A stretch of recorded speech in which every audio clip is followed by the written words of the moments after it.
No dia 14 de novembro de 1987, um relatório de campo da FUNAI, classificado como confidencial e posteriormente extraviado dos arquivos regionais de Rio Branco, descrevia uma cena que a lógica militar da época não conseguia processar. Às margens de um afluente sem nome do rio Purus, 27 garimpeiros paranaenses e maranhenses simplesmente evaporaram, deixando para trás motores de popa ainda quentes, pratos de comida servidos sobre tábuas de madeira e quase 3 quilos de ouro bruto que ninguém se atreveu a tocar. Não houve sinais de tiroteio, não houve rastro de sangue, apenas o silêncio ensurdecedor de uma floresta que parece ter engolido homens habituados a domá-la com mercúrio e ferro. Se você valoriza investigações que resgatam a memória esquecida deste país, inscreva-se no canal e nos conte de qual cidade você acompanha este relato. A Amazônia de 1987 era um território de febre e delírio, um organismo vivo que pulsava sob o peso de milhares de botas de borracha e o sonho de uma riqueza que, para a maioria, nunca passaria de uma miragem amarela. O rio Purus, com suas águas barrentas que serpenteiam como uma sucuri infinita pelo sudoeste da bacia amazônica, servia de artéria para o transporte de esperanças desmedidas. Naquela década, o governo federal ainda incentivava a ocupação do vazio demográfico, mas a realidade no chão da mata era muito distinta dos mapas coloridos de Brasília. Ali, a lei era ditada pela distância e pelo calibre da arma que se carregava na cintura. Os homens que subiam o rio não eram apenas trabalhadores em busca de sustento, eram fugitivos da seca do Nordeste ou da mecanização agrícola do Sul, gente que já havia perdido tudo antes mesmo de chegar ao primeiro barranco. O grupo que protagoniza este mistério era liderado por um homem chamado Sebastião Tião Cavalcante, um paranaense de poucas palavras que carregava no rosto as marcas de 10 anos de malária e poeira de estrada. Ele e seus 26 companheiros haviam estabelecido um acampamento em uma área que, oficialmente, não deveria existir nos registros da mineração.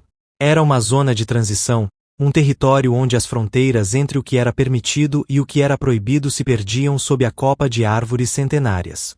Naquele final de 1987, a tensão na região do Purus atingia níveis críticos.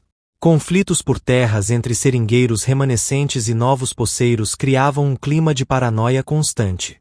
Mas o grupo de Tião não estava interessado em terras, eles buscavam o veio-mestre, uma promessa que circulava nas espeluncas de Rio Branco sobre um depósito de aluvião intocado, escondido em um igarapé que nem os mapas do exército ousavam detalhar com precisão. A vulnerabilidade desses homens era absoluta, embora eles se sentissem poderosos com suas dragas e bombas de sucção. O isolamento é uma faca de 2 gumes na Amazônia. Ao mesmo tempo que protege o garimpeiro do fisco e da fiscalização, ele o isola de qualquer possibilidade de socorro. Naquele novembro, o regime de chuvas estava atrasado, o calor era uma presença física, uma manta úmida que sufocava o pensamento. Relatos de sobreviventes de acampamentos vizinhos, colhidos décadas depois em entrevistas sussurradas, sugerem que o grupo de Tião havia encontrado algo além do ouro. Eles falavam de luzes que não eram de lanterna e de um sentimento de estarem sendo observados não por animais, mas por uma presença humana invisível e constante. A figura de um guia local, conhecido apenas como Zé do Norte, surge nos diários de um dos garimpeiros encontrados no local. Zé era um homem sem passado, que dizia conhecer atalhos por entre igapós que levariam ao paraíso. Hoje, sabe-se que muitos desses guias eram, na verdade, informantes de grupos muito mais perigosos que operavam na clandestinidade da mata. Naqueles dias que antecederam o sumiço, o acampamento do Purus tornou-se um microcosmo de ansiedade. O ouro estava saindo, e em quantidades absurdas para os padrões da época. Mas, com o sucesso, veio o medo. Eles sabiam que, na Amazônia da ditadura e da transição democrática, o sucesso atrai predadores. Madeireiros clandestinos que abriam picadas a poucos quilômetros dali começaram a cruzar o caminho dos garimpeiros. Jagunços a serviço de latifundiários inexistentes vigiavam os rios, cobrando pedágios de sangue. O ambiente era de uma guerra fria sob o dossel florestal. Tião Cavalcante escreveu em um pedaço de papel de pão, encontrado meses depois dentro de uma bota: a mata mudou de cor. O Zé disse que não podemos sair, mas o que está vindo é pior que a fome. Essa frase, curta e desesperada, É o último registro escrito de um homem que sabia que o cerco estava se fechando. O que aconteceu na manhã daquele 14 de novembro desafia qualquer explicação simplista. Quando uma equipe de abastecimento chegou ao local 3 dias depois, encontrou um cenário de filme de terror psicológico. Não havia sinais de luta corporal. As redes de dormir estavam armadas, os rádios de pilha sintonizados em frequências de ondas curtas que emitiam apenas estática. No centro do acampamento, uma fogueira já fria guardava as cinzas do que pareciam ser documentos e fotos de família. Os homens haviam abandonado seus pertences mais preciosos: as fotos das esposas, as cartas dos filhos, o ouro acumulado. Na mentalidade do garimpeiro, você só abandona o ouro por 2 motivos: se estiver morto ou se a fuga for a única alternativa de sobrevivência imediata contra algo que o ouro não pode pagar. As buscas iniciais foram um simulacro de eficiência. O exército enviou um contingente pequeno, que passou apenas 48 horas no local. O relatório oficial mencionou o abandono voluntário por dívidas de jogo, uma explicação conveniente que ignorava os 3 quilos de ouro deixados para trás. Famílias no Paraná e no Maranhão esperaram por notícias que nunca vieram. Cartas enviadas para as delegacias de Rio Branco retornavam com o carimbo de destinatário não encontrado. O silêncio do Estado foi a segunda morte daqueles 27 homens. O Purus, imperturbável, continuou correndo, lavando as margens onde outrora existiu a esperança de uma vida melhor. Mas o que as autoridades abafaram foi a presença, naquela mesma semana, de um grupo armado de fronteira, operando uma rota de tráfico de animais e peles preciosas que passava exatamente por onde Tião e seus homens haviam montado as dragas. A investigação que propomos aqui não aceita a versão oficial do descaso. Ao analisarmos os documentos da época, percebemos que o desaparecimento de Tião Cavalcante não foi um evento isolado, mas parte de uma limpeza sistemática de testemunhas inconvenientes em uma área que estava sendo preparada para algo muito maior e mais escuro. Os garimpeiros, em sua busca cega pela riqueza, tropeçaram em um segredo que a floresta tentava esconder. E na Amazônia de 1987, o preço para quem vê o que não deve é o esquecimento total. O mistério que paira sobre as águas do Purus não é sobre o que eles encontraram, mas sobre quem precisava que eles nunca mais fossem vistos. A ausência de corpos no acampamento do rio Purus não era um sinal de que os homens haviam fugido por vontade própria, mas sim o primeiro indício de uma logística de eliminação profissional, comum nas sombras da Amazônia militarizada. Para entender o que aconteceu após aquele 14 de novembro, precisamos mergulhar na geografia do medo que definia o sudoeste acreano na transição para 1988. Onde o asfalto terminava, começava uma rede de interesses que envolvia desde ex-agentes de inteligência a serviço de grandes mineradoras até grupos de extermínio formados por desertores de polícias estaduais. Esses grupos, conhecidos como limpadores de trilha, eram contratados para garantir que áreas de alto valor estratégico estivessem desocupadas antes que as concessões oficiais fossem assinadas em gabinetes acarpetados a milhares de quilômetros dali. O grupo de Tião Cavalcante estava sentado sobre uma dessas jazidas estratégicas. Documentos de satélite da época, que só vieram a público décadas depois, mostram que o igarapé onde eles operavam possuía uma assinatura geológica de cassiterita e outros minerais raros, muito mais valiosos que o ouro de aluvião. Naquela época, o controle sobre esses recursos era uma questão de segurança nacional. Rumores que sopravam nas vilas de beira de rio falavam de uma expedição paralela que subia o Purus na mesma semana do desaparecimento. Homens fardados, porém sem insígnias, utilizando barcos de casco de alumínio reforçado, capazes de navegar em águas rasas onde as dragas de garimpo costumavam encalhar. A figura de Zé do Norte, o guia que os conduziu para o coração da mata, torna-se a peça central deste quebra-cabeça. Testemunhos colhidos em 2005 por jornalistas locais sugerem que Zé não era um mateiro comum, mas um isca. Sua função era atrair grupos de garimpeiros independentes para áreas de conflito ou áreas de preservação rigorosa, criando o pretexto perfeito para intervenções violentas que poderiam ser justificadas como operação de repressão ao garimpo ilegal. No entanto, a operação de 1987 saiu do controle. O que deveria ser uma expulsão administrativa tornou-se um massacre silencioso. A vulnerabilidade dos 27 homens era acentuada pela falta de munição. Relatos indicam que, dias antes, o suprimento de pólvora e chumbo do grupo havia sido sabotado com umidade, deixando-os praticamente desarmados no meio do nada. Imagine o isolamento psicológico desses homens. A floresta, a partir das 6 da tarde, torna-se uma muralha de sons e sombras. Sem armas funcionais, com o rádio emitindo apenas chiados e vendo o guia desaparecer misteriosamente na mata, o pânico começou a corroer a liderança de Tião. A decisão de queimar documentos e fotos, encontrada na fogueira fria, não foi um ato de desespero, mas uma tentativa desesperada de proteção. Na lógica do garimpo, se você for capturado, o fato de seus perseguidores não saberem quem você é ou onde sua família mora é a sua única moeda de troca. Eles tentaram apagar suas identidades antes que a própria floresta os apagasse. As buscas oficiais, que duraram meras 48 horas, foram lideradas por um capitão que possuía laços de parentesco com um dos maiores madeireiros da região do Purus. O descaso não foi acidental. Foi uma diretriz. Enquanto as famílias nos estados de origem clamavam por notícias, as dragas abandonadas eram rapidamente desmontadas e suas peças vendidas em mercados negros de Porto Velho. O ouro deixado para trás, que tanto intriga os investigadores, serve como a prova definitiva de que o motivo do desaparecimento não foi a cobiça material imediata, mas o silenciamento absoluto. Quem quer que tenha entrado naquele acampamento não queria o ouro. Queria o território e a garantia de que ninguém jamais contaria o que viu ser desembarcado naquelas margens nas semanas anteriores. Há uma teoria, sustentada por um sobrevivente indireto, um cozinheiro que foi dispensado do grupo por malária 2 dias antes do sumiço, de que os garimpeiros viram algo que não deveriam na rota do tráfico de peles e animais.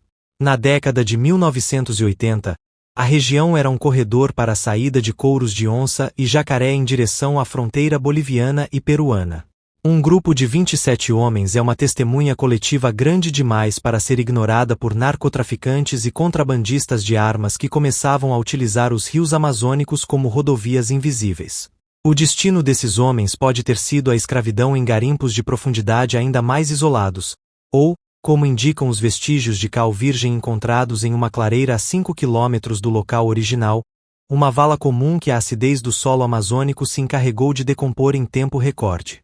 A angústia de quem ficou é o que dá o tom sombrio a esta investigação. No Maranhão, a esposa de um dos garimpeiros guardou a última carta dele por 30 anos, onde ele dizia que o rio parecia estar subindo ao contrário. Essa metáfora comum entre os navegantes do Purus indica que algo estava bloqueando o fluxo natural das águas, provavelmente barragens clandestinas para a instalação de maquinário pesado de empresas que, oficialmente, só chegariam à região nos anos 90. Os garimpeiros de Tião eram o último obstáculo humano para a privatização de um pedaço intocado da selva. Eles não desapareceram na natureza. Eles foram removidos das engrenagens do progresso ilegal. Investigar este caso hoje é como tentar ler um livro cujas páginas foram arrancadas e queimadas. As testemunhas oculares estão morrendo de velhice ou foram caladas pelo sistema. O rio Purus mudou seu curso em vários pontos desde 1987, cobrindo com metros de lama e sedimentos o local exato onde as dragas pararam de bater. A sensação de impunidade é palpável. Quando olhamos para as margens desses rios, não vemos apenas árvores e águas. Vemos o túmulo de uma geração de brasileiros que foi seduzida pelo sonho da autonomia e acabou devorada por uma estrutura de poder que não permite testemunhas. A omissão oficial é o selo que fecha o caixão desses 27 homens, cujos nomes hoje são apenas ecos em processos arquivados sob a rubrica de casos não resolvidos. O silêncio que se seguiu ao desaparecimento no rio Purus, talvez, a parte mais dolorosa desta investigação. Não é apenas o silêncio da mata, que rapidamente se fecha sobre as trilhas e esconde os vestígios de metal e pólvora, mas o silêncio burocrático, aquele que nasce nos arquivos de delegacias e órgãos ambientais. Para as famílias de Tião Cavalcante e dos outros 26 homens, o tempo parou naquele novembro de 1987. Enquanto o Brasil caminhava para uma nova Constituição e tentava redescobrir a democracia, esses brasileiros permaneciam presos em um limbo geográfico e jurídico. Na ausência de um corpo, não há luto. Há apenas uma espera exaustiva que corrói a alma de quem ficou para trás, ouvindo o barulho da chuva e imaginando-se, em algum lugar daquela imensidão verde, seus entes queridos ainda estariam lutando para voltar para casa.